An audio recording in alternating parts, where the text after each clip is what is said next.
Hola amigos, bienvenidos a este tiempo de la radio dedicado a la historia.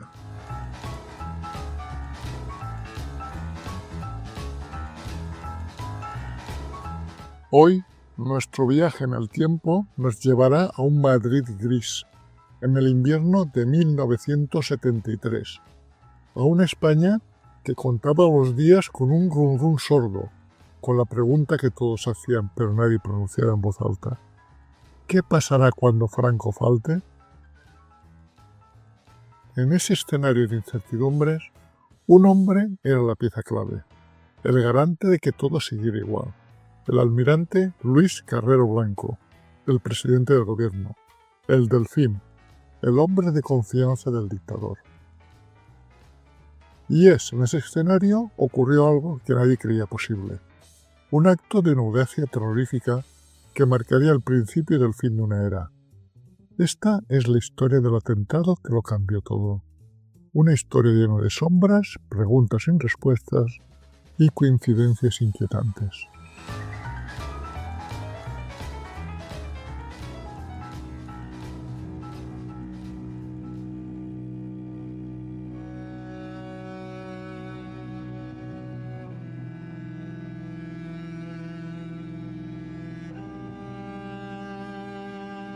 Todos los que tenemos cierta edad recordamos dónde estábamos ese día. Yo, personalmente, me encontraba haciendo la mili.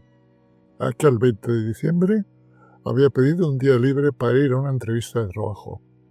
Allí estaba, con mi título de ingeniero recién estrenado, cuando el entrevistador, de repente, dio por terminada la reunión. Algo grave había pasado en Madrid. En aquella España no había móviles, ni internet, ni WhatsApp. La incertidumbre era absoluta. Volví al cuartel muy aprisa, sin saber muy bien qué esperar. Al final no pasó nada, directamente a mí. Me licencié meses después, pero la empresa a la que opté el día del atentado, esa nunca me volvió a llamar. La historia oficial fue simple durante años. ETA lo reivindicó, ETA lo hizo. Punto. Pero esta afirmación tan rotunda, con el tiempo se ha llenado de grietas. Hoy nos hacemos preguntas que llevamos arrastrando décadas. ¿Cómo fue posible? ¿Cómo pudieron mover toneladas de tierra vigiladas por embajadas y la policía en el corazón de Madrid durante semanas sin que nadie se enterara? Hoy no venimos a dar respuestas definitivas. Muchas se las llevaron a la tumba los protagonistas. Hoy venimos a recorrer juntos las piezas de este puzzle imperfecto que marcó el destino de nuestro país. Para entender el porqué hay que entender el momento. Finales de 1973. Franco está moribundo. El régimen se divide en dos bandos irreconciliables. Por un lado, el búnker, los inmovilistas, aquellos que creían que con Carrero Blanco todo podía ser igual, que él sería el guardián férreo de la pureza del franquismo. Por otro, los aperturistas, aquellos que desde dentro veían que el mundo cambiaba y que España necesitaba, como decían entonces, evolucionar para perdurar. Para ellos, Carrera era un lastre, un callejón sin salida hacia el aislamiento. Y en medio de esa guerra sorda, en los pasillos del poder, pululaban los servicios de inteligencia. Los españoles, el SECED, y los no españoles, porque lo que pasaba en España interesaba mucho a las potencias extranjeras.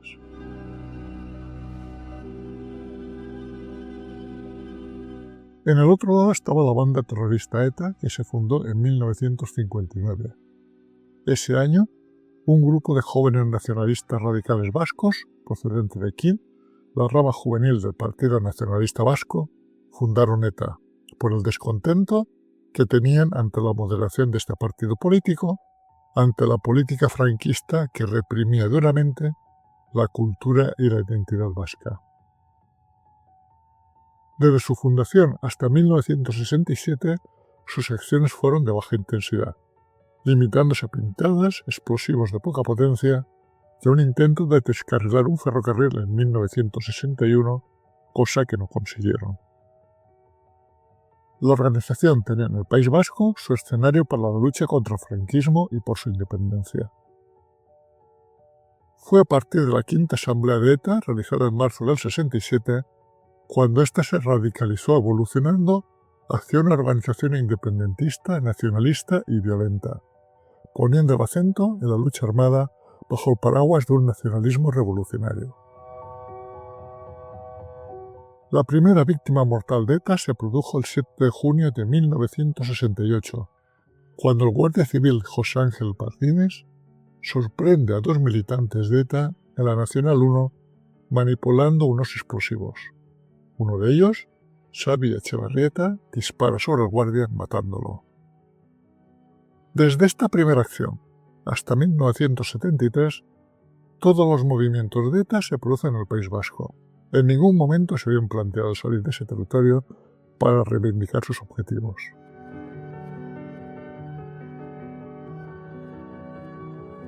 Fue en agosto de ese año cuando la sexta asamblea de ETA, José Ignacio Mújica Arregui, alias Ezquerra, impuso la idea de realizar atentados fuera del País Vasco, ya que, en su opinión, en Euskadi todos se conocían, la policía estaba muy especializada y sus movimientos tenían más riesgos. Y de esta forma, eligieron Madrid para el siguiente atentado, que tenía que ser lo suficientemente importante para impulsarlos internacionalmente.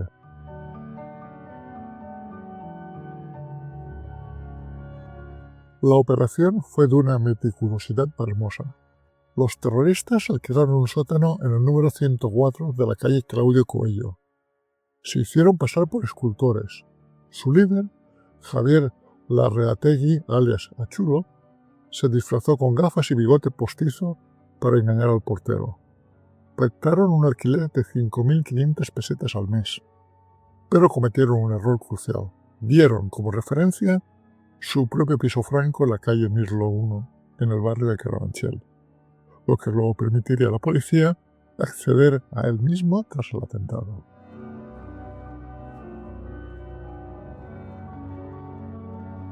Durante semanas picaron como topos, turnos de 3 horas con picos y mazos, sacando la tierra en sacos que escondían tras una manta.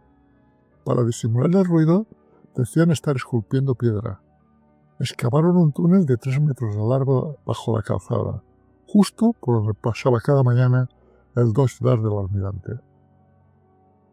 La información de los movimientos del almirante la obtuvieron los terroristas de fuente de la izquierda antifranquista madrileña, como el matrimonio formado por Eva Forés y Alfonso Sastre. Incluso un misterioso mensajero les dio información vital en el Hotel Mindanao. ¿Quién era ese hombre? La primera incógnita de este relato. El plan original era el secuestro, pero la mayor seguridad de Carrero como presidente les hizo decantarse por el atentado.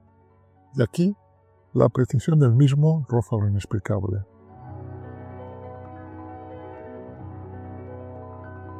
La víspera del atentado hubo una coincidencia geopolítica de alto nivel.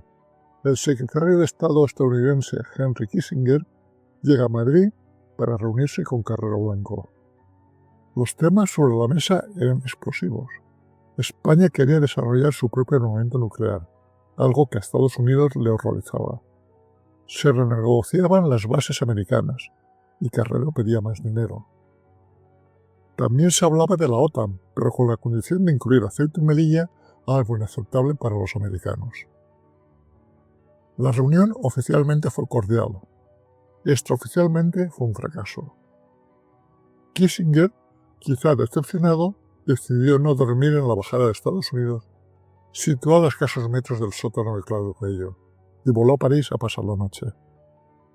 Una decisión casual que le salvó de despertarse con el estruendo de la explosión.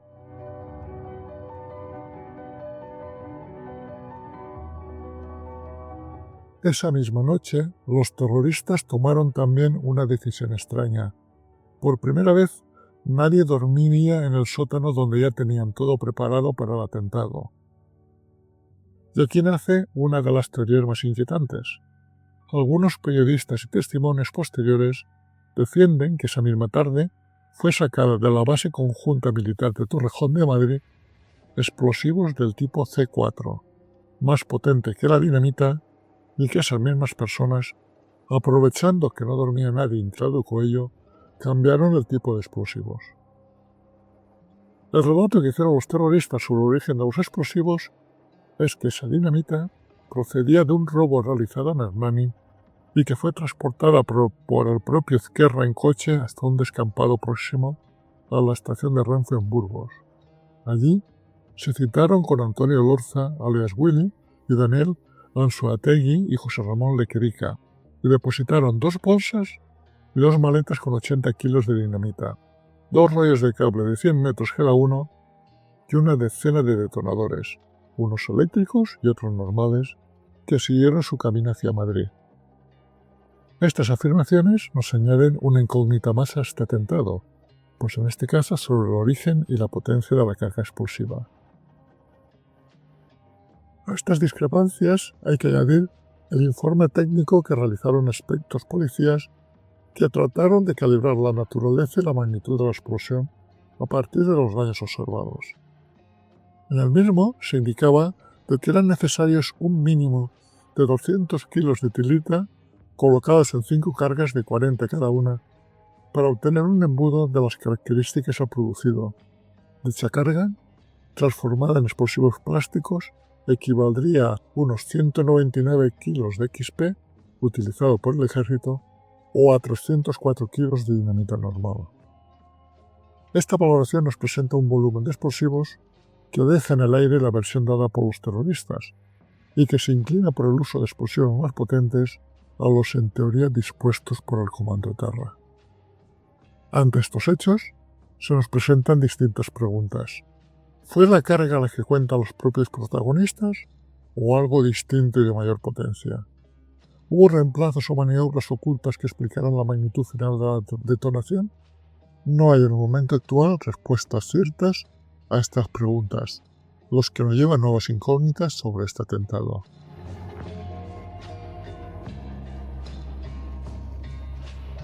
La mañana del 20 de diciembre amaneció tranquila. Carrero fue a misa, como cada día, a la iglesia de San Francisco de Borja, en la calle Serrano. A la salida de la misma, a las 9:30, cuando se dirigía su coche hacia su casa en Hermanos Becker, el 12 negro avanzaba por la calle Trado Doello. En el instante exacto en que pasó sobre el túnel, lleno de explosivos, todo estalló. El coche salió disparado tras una parábola imposible y cayó en el patio interior de la residencia de los jesuitas. Murieron todos los ocupantes al instante, el almirante Carrero, el conductor y el policía de escolta. La versión oficial sostiene que un terrorista, desde una esquina a 90 metros, accionó el detonador. Pero la sincronización resulta desconcertante. El coche estuvo sobre la carga apenas una fracción de segundo. De no realizarse en el momento justo, el vehículo no hubiera salido verticalmente como se hizo. ¿Es posible una sincronización humana tan exacta a esa distancia? Algunos sugieren que la explosión pudo detonarse por presión o mediante un detonador por control remoto de mayor precisión. De nuevo, la duda planea sobre los puntos más importantes de este atentado.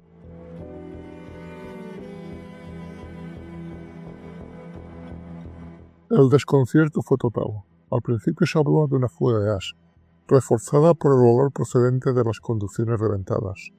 Horas después se reconoció que había muerto el presidente, pero todavía se insistía en la hipótesis del gas. Solo avanzada la tarde y tras la reivindicación de emisoras francesas, quedó claro que se trataba de un atentado. El comando, formado por José Miguel Beñarana alias Argala, Miguel Ángel Apalategui alias Apala y Javier Larrategui alias Achulo, responsables directos del atentado, permanecieron en Madrid durante semanas sin mayores dificultades, esperando a que los controles policiales desaparecieran. La policía nunca llegó a ordenar una operación jaula que bloqueara la salida de la capital tras el atentado. Pasadas las Navidades y casi un mes después del atentado, los 3 escaparon a Francia por Navarra.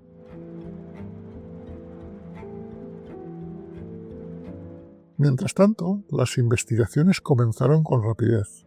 Ese mismo día, la policía localizó el piso de la calle Mirlo gracias al error de los terroristas a la hora de alquilar el semisótano de Claudio Coello. Allí encontraron algo perturbador: micrófonos ocultos. Alguien los estaba vigilando. Nunca se aclaró quién ni por qué. Servicios españoles, extranjeros, nadie los reivindicó. La duda es inevitable. Si estaban siendo espiados, ¿por qué se les dejó actuar? Otra nueva incógnita añadida. También apareció en el piso una dirección apuntada en un prospecto de una medicina. Alonso de Heredia 13, donde vivía Simón Sánchez Montero, dirigente del Partido Comunista. Fue detenido de inmediato, pero liberado pocos días después. Su actividad estaba dirigida a la organización de comisiones obreras. Nada que ver con el atentado. Todo parecía un intento de desviar la investigación, de implicar al Partido Comunista de España en un crimen del que se había mantenido al margen. El propio Santiago Carrillo condenó el atentado, aunque señaló que podía acelerar la crisis del franquismo. Y así llegamos a la gran pregunta: ¿a quién benefició la muerte de Carrero Blanco? ETA obtuvo un prestigio internacional sin precedentes y demostró que podía golpear en el corazón del Estado. Estados Unidos, según muchos analistas de la época, dejó de enfrentarse a un aliado incómodo en asuntos de defensa y energía. Los aperturistas del régimen vieron eliminado el mayor obstáculo para una transición controlada. Y es aquí donde surge la teoría más perturbadora, la de la omisión, la posibilidad de que alguien, dentro del propio aparato del Estado, no ayudara activamente a los terroristas, pero tampoco los detuviera, que sencillamente mirara hacia otro lado porque la desaparición de Carrero resolvía muchos problemas.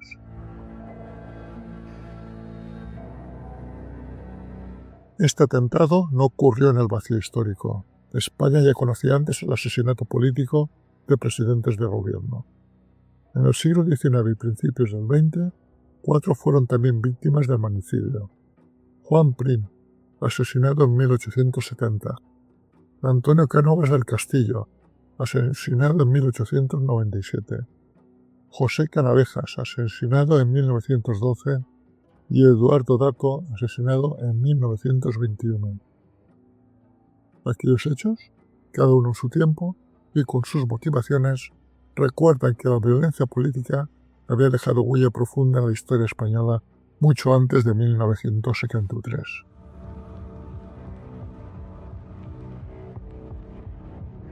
Nunca tendremos todas las respuestas. Muchas se fueron a la tumba con sus protagonistas. Pero recordar este episodio es entender que nuestra historia reciente no fue simple sino profundamente compleja. El 20 de diciembre de 1973 no fue solo el día en que un coche voló por los aires sin claro cuello. Fue el día en que se tambalearon los cimientos del franquismo y se abrió, de la manera más brutal e inesperada, la puerta hacia una España diferente.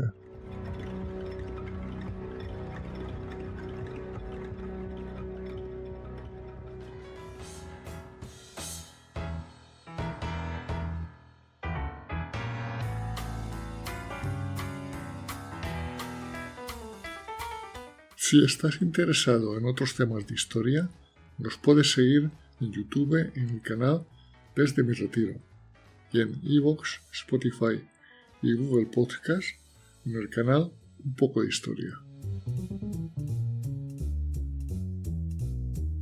Este proyecto radiofónico, creado desde mi retiro en la España profunda, es una realización, para bien o para mal, de José Luis García, ciudadano del mundo.